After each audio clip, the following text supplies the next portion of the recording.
Hey, this is Liam, your narrator. Just want to say a very quick thank you to all of you listening, watching, commenting, liking, subscribing, sharing, and all of that good stuff. It really helps out the channel and is much appreciated and very encouraging for me. So with all that said, let's get into the story.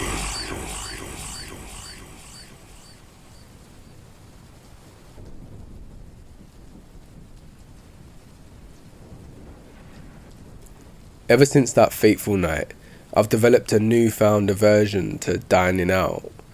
Not because of poor service or unsatisfactory cuisine, but because I encountered something that haunts me to this day. I'm not one to believe in the supernatural, but after what I experienced at that small rustic diner called Mabel's Place, I've got no choice but to accept that the supernatural does exist. It was a stormy, cold night when my friends and I decided to visit Mabel's Place. We were looking for some warm comfort food. As we entered the dimly lit diner, the atmosphere seemed eerily quiet, with only a few patrons dining at the far corner. We were greeted by a waitress named Lisa, a pale, slender woman with dark, sunken eyes and a chilling smile that sent shivers down my spine. "Welcome to Mabel's Place. My name's Lisa, and I'll be your waitress tonight," she said in a raspy voice. "Would y'all like to hear our specials?" "Sure," my friend Mark replied, still shaking off the rain from his coat. Lisa leaned in closer, her eyes gleaming with a sinister glint. "Chef has prepared a delicious hearty stew. Perfect for a night like this. I highly recommend it," she whispered, her cold breath brushing against my skin. We all decided to order the stew, feeling the need for something warm and comforting. As we waited for our meals, we couldn't help but notice Lisa's odd behaviour. She seemed to be watching us intently from across the room, her grin never leaving her face. It was unsettling, but we tried to brush it off, just as a quirk of a small town diner. When the steaming bowls of stew arrived, we eagerly dug in, the rich aroma filling our nostrils. We soon noticed that there was something different about the taste. It wasn't bad, but there was an unfamiliar tang to it. We didn't pay much attention to it though, as we continued devouring the savoury stew. That's when things started to go wrong. It began with Mark, who suddenly stopped eating and began to convulse violently. We panicked, not knowing what to do, and called for help. Lisa, however, seemed unfazed and approached our table with that same eerie smile. "Y'all's feeling it now, ain't ya?" she hissed. "The transformation is beginning." "What did you do to us?" I demanded, fear and anger seeping through my voice. Lisa's grin grew wider, her eyes now glowing a deep crimson. "I fed y'all my essence. It's a powerful ancient curse. Y'all soon become bloodthirsty monsters, driven by an insatiable hunger." The transformation was swift and brutal. My friends and the other patrons began to change before my eyes, their bodies contorting and their faces morphing into grotesque, monstrous visages. A wave of terror washed over me, but I felt an unnatural strength surging through my veins. I was changing too, but I fought it with every fibre of my being. The diner erupted into chaos as the monstrous customers tore into one another, their primal instincts taking over. Blood and screams filled the air, and the once cozy diner had turned into a nightmarish scene. Desperate to save myself and my friends, I lunged at Lisa, catching her off guard. As we struggled, I managed to rip a pendant from her neck. The moment the pendant left her grasp, the air seemed to shift, and her grip on our souls weakened. The monstrous transformations began to reverse, and my friends and the other patrons slowly returned to their human forms. Lisa, now weakened, glared at me with pure hatred. "I'll have my revenge," she snarled, her voice dripping with malice. In that moment, the diner's doors burst open, and a gust of wind blew through, extinguishing the lights. The darkness was suffocating, and I could feel the sinister energy that Lisa had summoned. Amidst the chaos, she vanished, leaving nothing but her pendant and the eerie silence in her wake. In the aftermath, my friends and I, along with the other patrons, struggled to come to terms with the horrifying events that had transpired. The police were called, but there was no trace of Lisa, or any evidence that she ever existed. We were left with only the haunting memories and the fear that she might return someday to exact her revenge. The once charming Mabel's place was now forever tainted by the supernatural, and we vowed never to set foot there again. As for me, I still carry Lisa's pendant, a constant reminder of the terror I faced that night, and I've become obsessed with learning more about the supernatural and the demon that had once been our waitress. I know she's still out there, lurking in the shadows, waiting for her chance to strike again. And when she does, I'll be ready.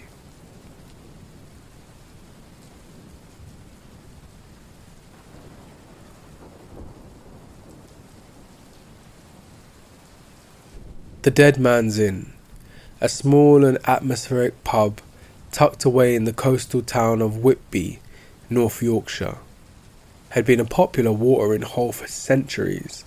With its low ceilings, creaky floorboards and nautical decor, it was the perfect place for locals and tourists to share their stories over a pint. Martha Brown had been working as a waitress at the Dead Man's Inn for nearly 3 months. She was 22, brunette, and had heard stories of the strange things happening at the pub, but she'd never experienced anything unusual herself. That all changed one stormy night on October the 3rd. The wind howled outside as Martha carried a tray of drinks to a group of tourists huddled around the fireplace. As she approached, she noticed the flames were flickering erratically, casting eerie shadows across the room.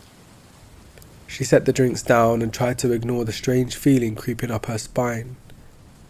Just then, a man named Thomas, one of the pub's regulars, called her over. "Martha, have you heard the tale of Sarah, the phantom waitress?" Martha, intrigued, replied, "No, I haven't. What's the story?" Thomas leaned in, his voice low and ominous. "Many years ago, a young waitress named Sarah worked here. She was beautiful, kind-hearted, loved by everyone. But one tragic night she fell down the stairs leading to the cellar and broke her neck. They say her spirit still haunts this place, searching for her lost love, a sailor named Edward." Martha shivered as she listened, but she couldn't help but feel a strange connection to the story.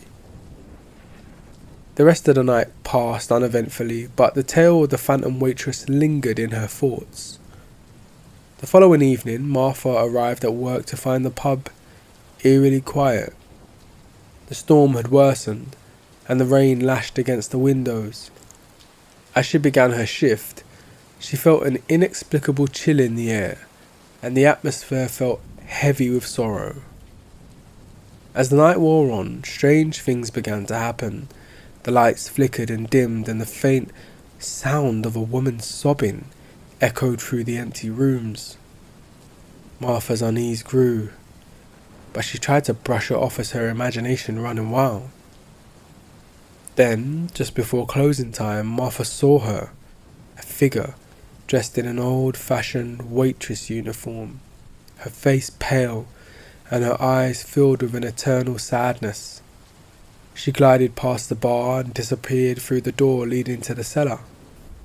Martha, terrified, but unable to look away, whispered, "Sarah?" As if in response, the cellar door creaked open, and the sobbing grew louder. Trembling, Martha approached the door and peered down the dimly lit stairs. At the bottom, she saw Sarah's ghostly figure reaching out toward her with a look of desperation. "Please," the spirit whispered, her voice barely audible. "Help me find my Edward." Overwhelmed by both terror and sympathy, Martha agreed. She spent weeks researching the local history, finally discovering the tragic fate of Edward, the sailor lost at sea during a terrible storm. With a heavy heart, she returned to the pub and shared her findings with Sarah's spirit. Sarah, now aware of her lover's fate, thanked Martha for her help. Her spirit began to glow with a warm golden light, and she slowly faded away, finally able to find peace in the knowledge that her love story had come to an end. The Dead Man's Inn, once plagued by the phantom waitress and her mournful presence, returned to its normal, bustling atmosphere. Martha continued working at the pub, forever grateful for her encounter with Sarah and the opportunity to help her lost soul find closure.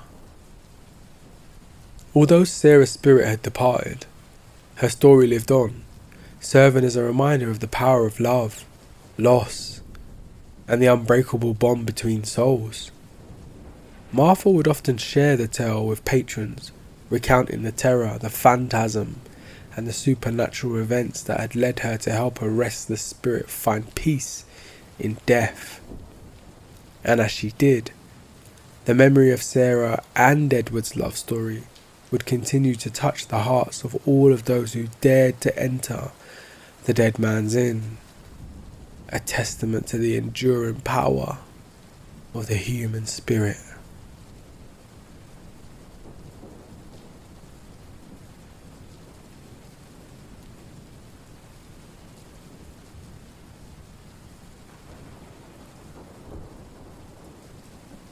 Ever since my lover Jack passed away in a tragic accident, I'd been inconsolable.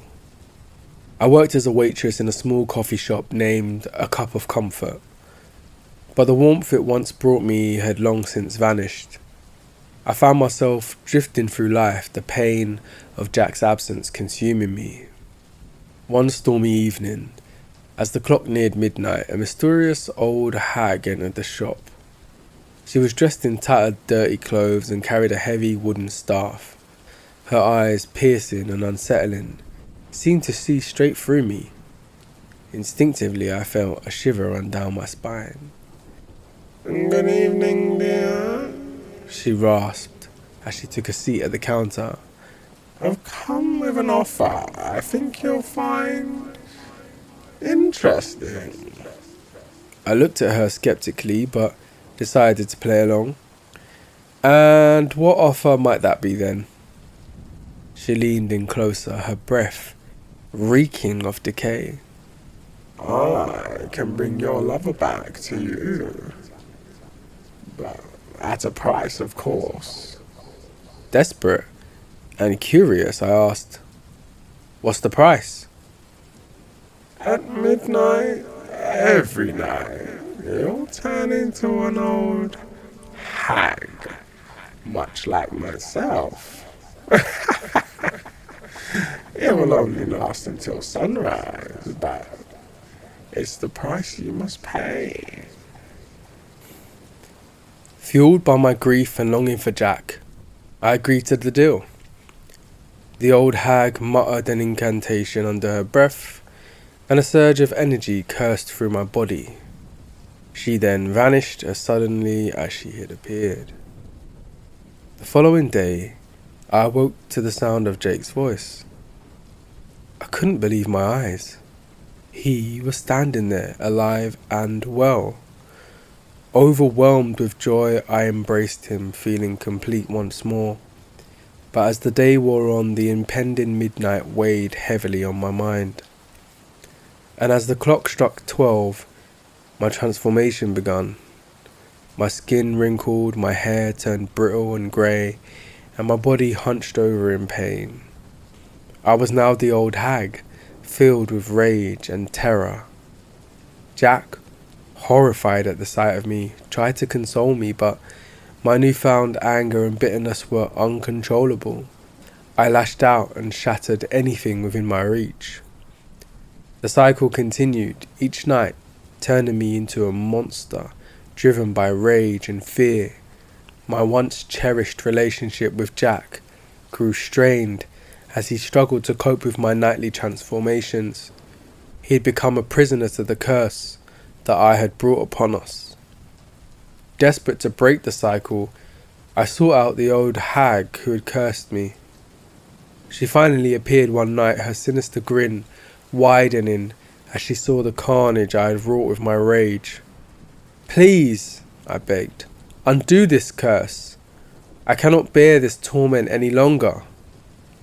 Her laughter echoed through the night. You made this choice, dear. You must learn to live with the consequences. In that moment, I knew what had to be done. I couldn't let Jack suffer any longer. He deserved a better life, free from the curse that haunted us. With a heavy heart, I told him I had to leave, and I told him to find a new life without me. He resisted at first, but eventually he saw the truth in my words and tearfully departed. So alone and cursed, I now wander the night as an old hag, a creature of terror and rage, forever haunted by the consequences of my desperate bargain. As for the mysterious old woman, she continues to roam, always in search of new souls to ensnare with her twisted offers.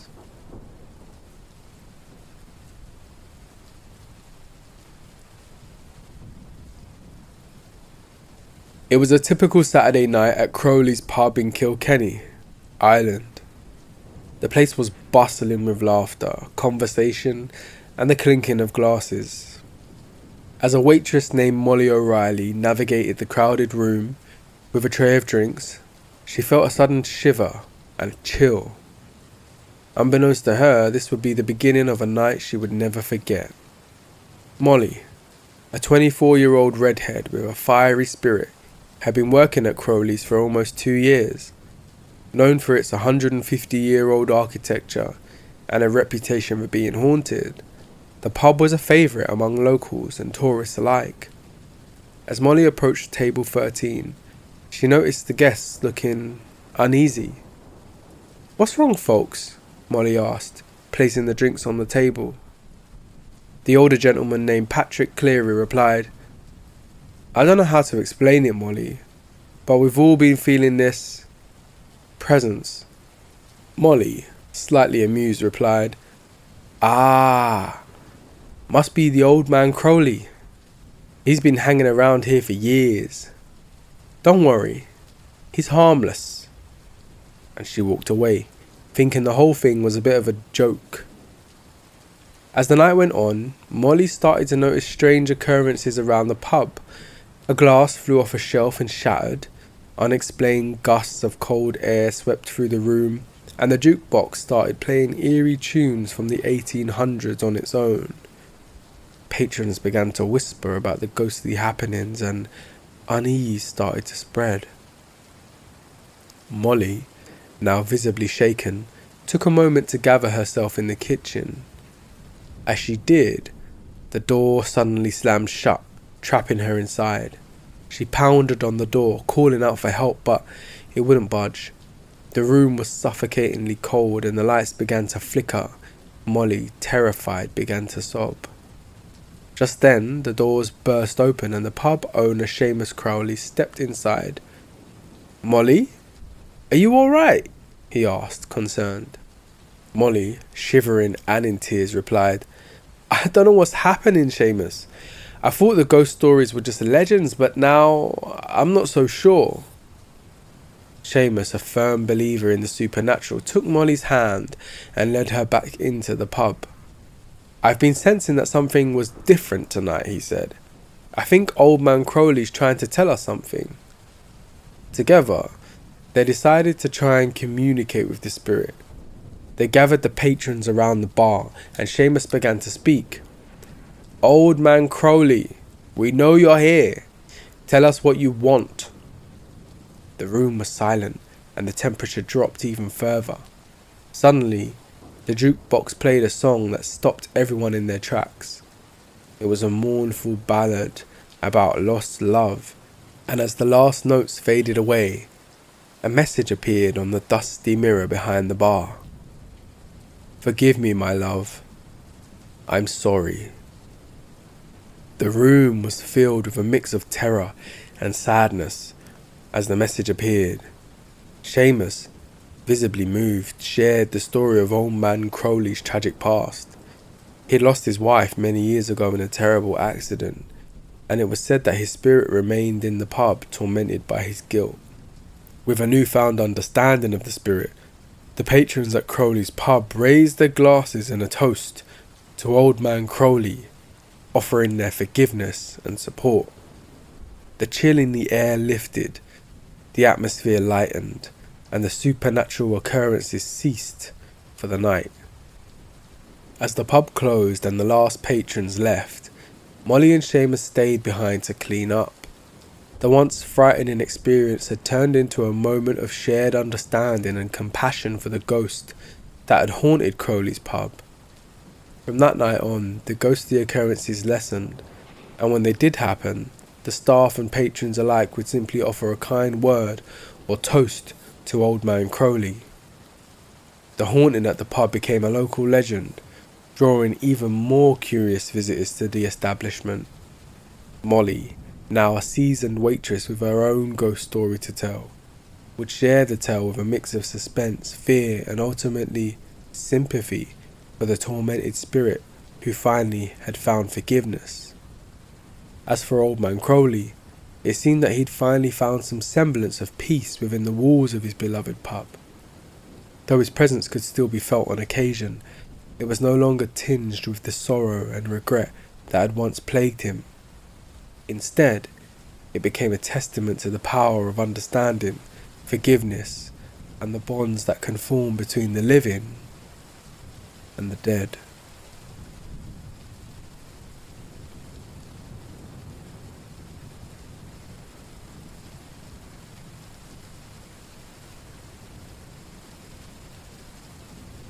I've never been one to shy away from using my looks to my advantage.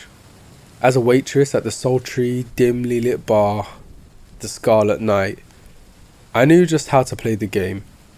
Men would come in, drawn in by the allure of a beautiful woman, and I'd coax them into giving me generous tips, with the promise of a night of passion. Of course, I had no intention of fulfilling my end of the bargain. Little did I know that my manipulative ways would be my downfall. One evening, a man walked in with an air of darkness surrounding him. He sat at the bar, his gaze never leaving me.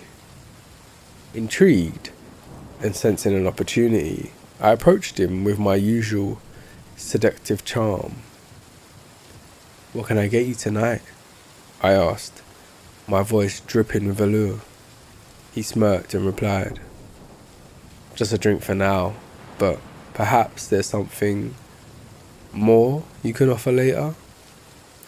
I played along, twirling a strand of my hair and giving him a suggestive wink.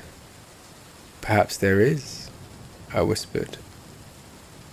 As the night went on, I continued to flirt with the mysterious man, teasing him with the promise of an unforgettable night.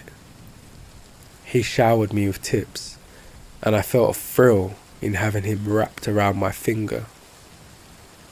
But when the bar closed, and it was time for him to leave, I casually brushed off his advances. "Maybe another time," I said dismissively, turning my back on him. The man, however, wasn't as easily deterred as my previous victims. "You think you can toy with me?" he growled, his eyes burning with rage. Before I could react, he muttered a chilling incantation, and the room seemed to darken around us. "What have you done?" I demanded, fear knotting in my stomach. The man's voice was cold and merciless. "You'll find out soon enough." That night, as I lay in bed, I felt the first stirrings of the curse. A sudden, overwhelming wave of lust consumed me, but it came with a terror I had never known. Unable to control my actions, I found myself prowling the streets, using my beauty to lure men into dark alleys, only for them to meet their gruesome ends at my hands. My once seductive charm had become a deadly weapon, turning me into a monstrous predator. Each night the circle repeated, desire mixed with terror, driving me to commit unspeakable acts of carnage. I became a creature of the night, feared and hunted by those who had once fallen victim to my charms. Desperate for a way to break free from the curse, I sought out the man who would condemn me to this existence. When I finally confronted him, he looked at me with a twisted smile. "I warned you," he said calmly. "You played with fire, and now you're burning." "Please," I begged, tears streaming down my face. "There has to be a way to undo this." His eyes flickered, something akin to pity, but it was quickly replaced by cold determination. "There's no redemption for the likes of you. You must learn to live with the consequences of your actions." And with that, he disappeared, leaving me to face the nightmare I had brought upon myself. And now, I'm a creature of darkness, forever haunted by the terror and rage that consumes me each night. My beauty, once a source of power, has become a symbol of the horror that lies within me.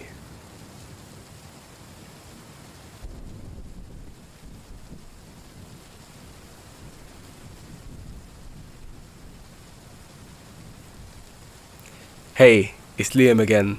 This is a little Easter egg for all of you who have stayed right up until the end and listened to all of the stories. Big thank you to all of you. And I look forward to sharing more stories with you very soon in the next video. Take care.